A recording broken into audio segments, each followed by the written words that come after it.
Can you believe it? The U.S. military has deployed heavy strategic bombers and cutting-edge bunker buster munitions, launching over a dozen rounds of saturation airstrikes to crack Iran's Joshu-meter deep mountain underground strongholds. Yet surprisingly, America failed to collapse Iran's underground defense empire built over 2 decades. In July, the Middle East situation has spiraled out of control. The full scale US-Iran confrontation is no longer limited to sporadic border skirmishes, but has evolved into an all-out life or death game targeting nuclear facilities, missile bases, and Strait of Hormuz control. A fatal airstrike struck Isfahan, Iran's core military hinterland, triggering continuous internal secondary detonations and blazing fire plumes from deep within the mountains. The attack on this hidden strategic underground installation has sparked heated discussions across global military circles. Unlike conventional airstrikes that end in an instant, the sustained chain explosions confirm one brutal truth. This precision strike directly hit Iran's core ammunition hub stockpiled with massive missiles and fuel, completely tilting the strategic balance of the Middle East battlefield. Most people underestimate the strategic value of Isfahan province. Far from an ordinary Iranian military outpost, it serves as the core hub of Iran's entire missile industry and nuclear defense system. It is home to Iran's most formidable underground facility, the Pickaxe Mountain, a long-concealed strategic trump card of Iran. Strategically located 80 kilometers south of the Natanz nuclear facility at an altitude of 10,000 meters.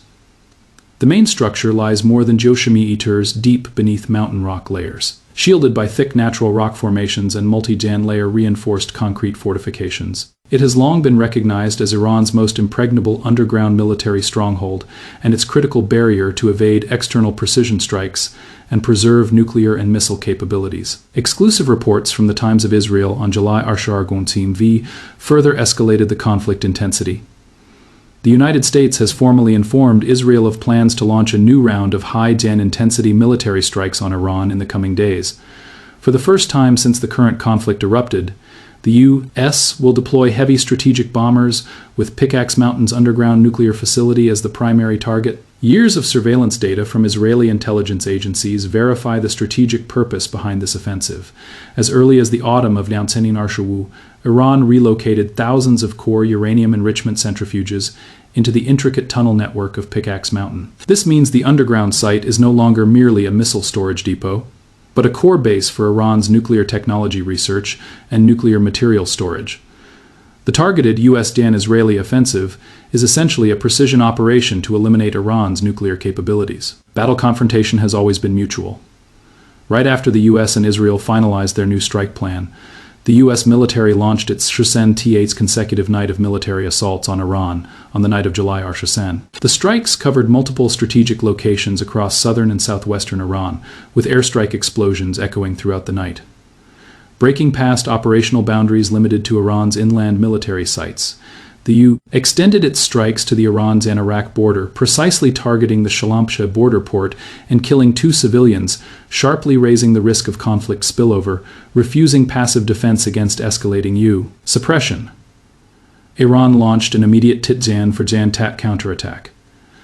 On July the Islamic Revolutionary Guard Corps officially announced military operations, deploying armed drones to strike 2 key U.S. military bases, Sheikh Issa Air Base in Bahrain and Azraq Air Base in Jordan.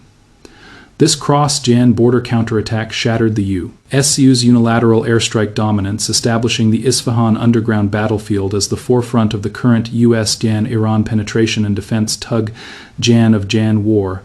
Amid this protracted underground offensive defensive standoff, a new conventional weapon has become the game changer. The GBU Fu Tishar Sausher EV bunker buster. Weighing nearly 10 tons 10 pounds, this precision guided bomb officially entered service in 2022 as one of the U.S. Air Force's most powerful conventional munitions, and a top-tier bunker penetrating weapon worldwide. March 2022 marked its combat debut. The U.S. military deployed multiple GBU Futishar bombs in large-scale combat operations to destroy Iranian anti-ship missile positions along the Strait of Hormuz. This single battle rewrote the offensive-defensive balance of underground fortifications across the Middle East. According to the 2022 official RFAD announcement from the U.S. Air Force, The GBU Futsishar was specifically developed to solve the long-standing problem of conventional ordnance failing to penetrate deep-hardened military targets, filling a critical gap in America's bunker buster arsenal. Previously, the U.S. faced a clear capability gap. The GBU Fu Wushitsi Amoasive ordnance penetrator delivers extreme destructive power and deep penetration, but can only be carried by B-4S stealth strategic bombers, resulting in exorbitant operational costs and extremely high deployment thresholds unsuitable for tactical strikes. Meanwhile, lightweight conventional bunker busters lack sufficient firepower to pierce Iran's thick mountains and reinforced fortifications. The GBU Futsishar perfectly bridges this gap, serving as the core munition linking strategic bombing and tactical strike capabilities. The GBU Futsishar boasts overwhelming operational advantages over traditional bunker busters. In terms of deployment flexibility, it can be directly mounted and dropped by F-Fushiwu E-Strike Eagle tactical fighter jets, eliminating the need for scarce strategic bombers and drastically reducing the cost and threshold of striking deep underground targets. Adopting a dual redundant guidance system combining GPS satellite positioning and inertial navigation paired with programmable smart fuses, it supports both pre-DAN programmed long DAN range strikes via preset coordinates and real DAN time laser trajectory correction mid-DAN flight. Even under electronic jamming or with last-gen minute target changes, it can lock onto and destroy core bunker positions with pinpoint accuracy.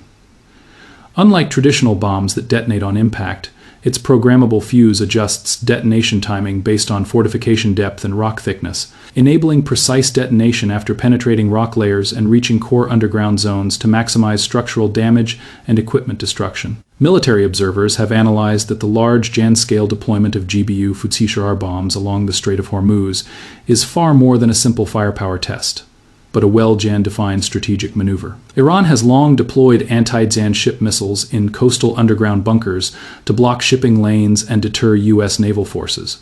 By eliminating these missile positions with GBU Futsishar mousetrikes, the U.S. aims to suppress Iran's anti-Jan ship firepower, dismantle its Strait blockading capabilities, and regain absolute control over the Strait of Hormuz. Furthermore, international military analysts suggest an additional motive. By field testing this new advanced munitions in real combat, the U.S. aims to verify its combat performance, showcase its capabilities, and promote arms sales to Middle Eastern allies and global clients. Regardless of secondary intentions, the operational deployment of the GBU Futsishar Gonsim S undeniably reshaped modern underground warfare, enabling tactical fighter jets to deliver strategic Zan-level bunker Zan-penetrating firepower. Iran's ability to sustain prolonged confrontation and counter U.S. strikes stems from its sophisticated underground defense system developed over Arsha years. Unlike makeshift emergency fortifications adopted by most countries, Iran's underground military network is a systematically planned, multi-dimensional defensive structure decades in the making, covering the entire nation tailored specifically to counter U.S. superior precision airstrikes. Most core installations are buried hundreds of meters beneath rock layers, leveraging natural geological barriers to mitigate conventional ordnance damage and minimize airstrike losses. Commercial satellite remote sensing data confirms that Iran operates at least Shaba large Jan-scale underground missile bases scattered across coastal Strait of Hormuz regions and inland mountainous areas, forming a decentralized, nationwide defensive layout. This distributed deployment is Iran's core survival strategy, effectively avoiding systemic collapse from localized damage. Even if some shallow coastal bases are destroyed, inland deep Jan buried installations remain fully operational and capable of sustained combat. All tunnel entrances are specially camouflaged to blend seamlessly with rugged mountain terrain, making them virtually indistinguishable from natural landscapes from aerial observation and greatly enhancing concealment and survivability. The internal structure adopts a sophisticated military Jan-grade design, featuring multiple access points, interconnected tunnel networks, and independent zones for production, storage, and launch. Missile operations, including storage, assembly, launch, and retreat, can be fully completed underground without any ground exposure. Coastal underground fortifications along the Strait of Hormuz offer unique tactical value, with tunnels directly connecting to open waters to accommodate large numbers of anti-Jan ship missile launch vehicles and high Jan speed attack boats. Combat units can rapidly exit tunnels for strikes and retreat immediately after launch, minimizing exposure time and drastically improving battlefield survival rates. Iran's two-Jan-decade defensive philosophy can be summarized as leveraging geological depth for operational buffer time. geographical dispersion for systemic survivability, and underground networks to offset U.S. air superiority. This nearly flawless defensive doctrine remained unbreakable until the emergence of penetrating weapons like the GBU Futsishar. Looking at the full spectrum of the ongoing U.S.-Iran military confrontation, strikes are far from random bombings, but a meticulously calculated, phased, systematic weakening strategy. Modern warfare is no longer a simple contest of firepower, but a battle of entire combat systems, and the U.S. strictly follows a three-stage progressive destruction logic. In the initial phase, U and Israeli forces prioritize strikes on Iran's nationwide radar and communication infrastructure to paralyze its air surveillance and information transmission capabilities, leaving Iranian forces blind and disconnected with no situational awareness on the battlefield. After neutralizing Iran's detection capabilities, the second phase shifted focus to command and Jan control hubs, cutting off communication links between Tehran's central command and frontline troops, plunging Iranian forces into disorganized, leaderless combat. The current third phase targets the heart of Iran's long-Jan range strike power, ballistic missile and drone production factories, storage depots, and maintenance facilities, ultimately crippling Iran's offensive capabilities. This combat sequence, blind the enemy, sever command, eliminate firepower, represents the standard operational playbook of modern Great Zan power-limited conflicts, dismantling the enemy's entire combat system step by step. Official operational statements released by U.S. Central Command on July Arshii confirmed this systematic suppression strategy. The strikes comprehensively target Iran's military command centers, maritime operational hubs, aircraft hangars, drone storage facilities, and military logistics infrastructure, with the ultimate goal of eroding Iran's ability to threaten commercial shipping in the Strait of Hormuz and secure U.S. and allied maritime energy and trade routes. The Arjan Hour Fushu and Minute overnight airstrike on July Arshisen further advanced this attrition strategy, continuously depleting Iran's military potential through high Zan frequency, full Zan coverage bombardment. Notably, Iran's counterattacks are equally systematic and targeted rather than blind retaliation. The Revolutionary Guard precisely exploited the vulnerabilities of U.S. Middle East deployments, launching concentrated strikes on American military bases in Bahrain, Kuwait, and Jordan. Iranian attacks successfully destroyed U.S. radar systems and Patriot air defense batteries in Bahrain, crippling U.S. frontline detection and air defense capabilities. Furthermore, Iran targeted an Amazon Jan-built data center in Bahrain, serving as a core node for U.S. military intelligence exchange and data transmission in the Middle East.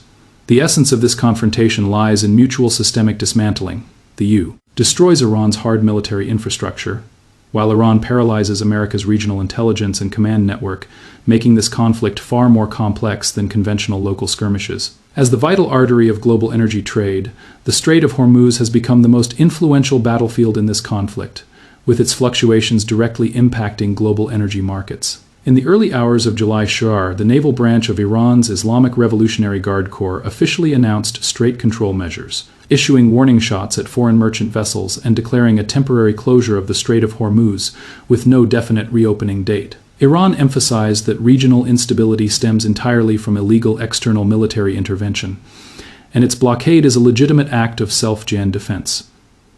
This landmark announcement triggered immediate global shipping turbulence. Data shows only Shia commercial vessels transited the strait in the subsequent Arshisi hours, a sharp drop from the usual daily traffic of hundreds of ships, tightening global crude oil and chemical commodity transportation channels. In response to Iran's counter-Jan blockade, the U.S. swiftly imposed reciprocal sanctions.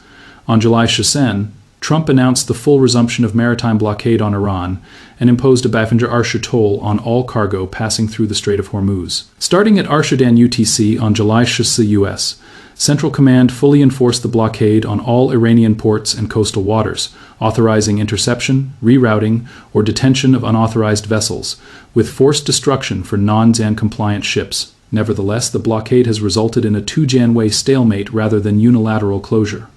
U.S. military data indicates the blockade has forced Sharmi merchant ships to alter course and disabled one vessel, partially restricting Iran's maritime trade and material transportation. However, Iran continues to break through the blockade, with escorted commercial vessels maintaining limited normal passage. Iranian Parliament Speaker Kulibaf stressed that the Strait of Hormuz will never return to its pre-Jan war state, defining the conflict logic as shared prosperity or collective stagnation with no room for unilateral compromise. The prolonged standoff has continuously pressured global energy markets, with international oil prices surging by 5% following U.S.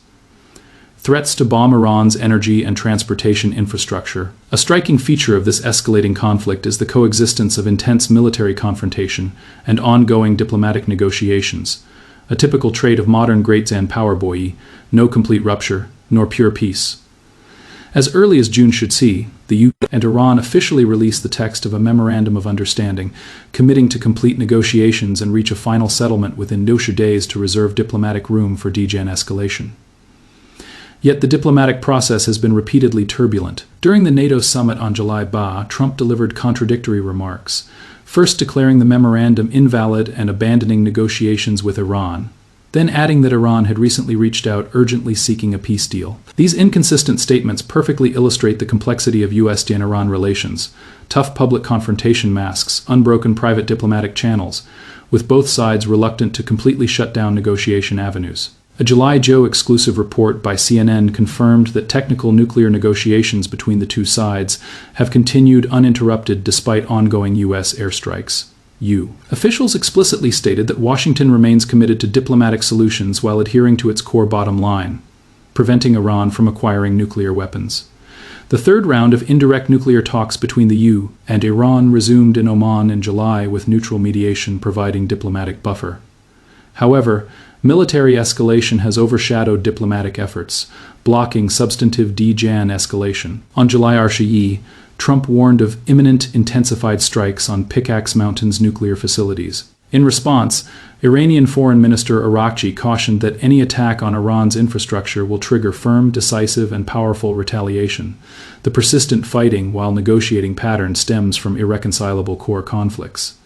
The U.S. demands the permanent elimination of Iran's nuclear capabilities, while Iran seeks comprehensive sanction relief and guaranteed national security, leaving no room for easy resolution. After over 10 days of high intensity airstrikes, external observers widely predicted Iran's military capabilities would rapidly collapse. Contrary to mainstream expectations, Iran has demonstrated astonishing battlefield resilience and long-term war potential, emerging as the biggest surprise of the conflict. A July RCC Mouse Satellite monitoring report from the Wall Street Journal documented Iran's rapid reconstruction progress, with prompt repairs underway on airstrike and damaged underground missile bases, bridges, industrial facilities, and coastal ports. Data speaks volumes out of Nushijo tunnel entrances across Iran's Shaba underground missile bases, damaged by repeated bunker and buster strikes. Wushagonsinvi been fully cleared and restored to operational status. Most remarkably, Iran's reconstruction relies solely on conventional engineering equipment, including bulldozers, excavators, and dump trucks. Crews have efficiently cleared airstrike rubble, repaired access roads, and even repaved asphalt in core zones to fully restore base functionality. Military experts point out the severe cost imbalance in this confrontation.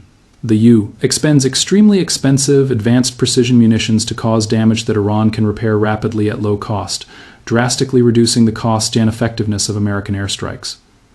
Infrastructure restoration has enabled rapid military capability recovery. NATO intelligence assessments indicate Iran retains approximately 500 of its pre-Jan war missile stockpile, with a pre-Jan war inventory of around 1,000 ballistic missiles. Iran possesses sufficient firepower to sustain high Jan-intensity confrontation with U.S. forces for months. Beyond repairing damaged facilities and revitalizing existing stockpiles, intact underground production lines have allowed Iran to assemble newly completed missiles left unfinished before the conflict. Former Israeli Air Force and missile defense commanders admitted that Iran's industrial reconstruction and combat replenishment capabilities are far more impressive than anticipated. Senior Israeli military officials have expressed deep concerns that Iran's comprehensive recovery will leave Western forces trapped in a protracted, unwinnable war of attrition. Iran's battlefield performance has overturned the long-standing military axiom that deep burial equals absolute security. For decades, global military defense strategies relied on deep mountain underground fortifications to evade precision airstrikes, regarded as invulnerable strategic safe havens. Iran's Arshiyu-Danyir multi-billion dollar underground defense empire was the prime example of this defensive logic, until the arrival of next-generation penetrating weapons like the GBU-Fu Tishar exposed critical flaws in traditional bunker defense systems. That said, Iran's underground defense network is far from obsolete. and the offensive Jan defensive Tug Jan of Jan war remains ongoing. Battlefield data shows that several core underground bases near Isfahan retained full operational capacity after enduring nearly Arsha rounds of saturation bunker Jan buster strikes by B-4 stealth bombers and B-4 Sharmal strategic bombers. Throughout the downstanding Arsha conflict, proving the enduring defensive value of deep geological fortifications. To achieve complete breakthrough, the U.S. is upgrading its strike strategy, shifting from tactical F-Fushu Jan deployed GBU Futishar munitions to strategic heavy bomber Jan launched massive bunker busters, specifically designed to penetrate Pickaxe Mountain's Joshu Jan meter Jan deep rock fortifications. Even with upgraded strike capabilities, the ultimate combat effect remains highly uncertain. The core challenge for U.S. forces is Iran's comprehensive, networked defensive system. With Shahbaz dispersed bases, dozens of tunnel entrances, and rapid large Jan-scale reconstruction capacity, Iran can avoid complete systemic annihilation. Military researchers at the University of Hamburg emphasize that Iran's two-decade preparation is not merely infrastructure construction, but a complete, highly resilient long-Jan war defense system. This escalating underground warfare in the Middle East reveals the core truth of modern combat. No single advanced weapon or individual fortification can determine the outcome of war.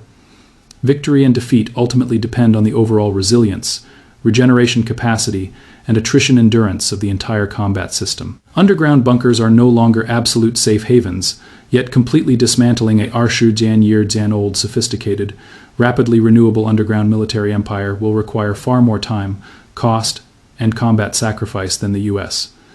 and Israel initially anticipated. The Middle East remains highly volatile with ongoing offensive Jan defensive escalation. Further large Jan-scale conflicts, diplomatic breakthroughs, or Strait of Hormuz de Jan escalation remain critical trends worth continuous attention. If you want to stay updated on the latest Middle East battlefield developments, understand modern offensive Jan defensive weapon buoy logic, and grasp the core interests behind us Jan-Iran confrontations, be sure to like, subscribe, and leave a comment below. Share your thoughts on this protracted conflict. I will keep bringing you in Jan depth analysis to uncover the hidden truth behind great Jan power confrontations.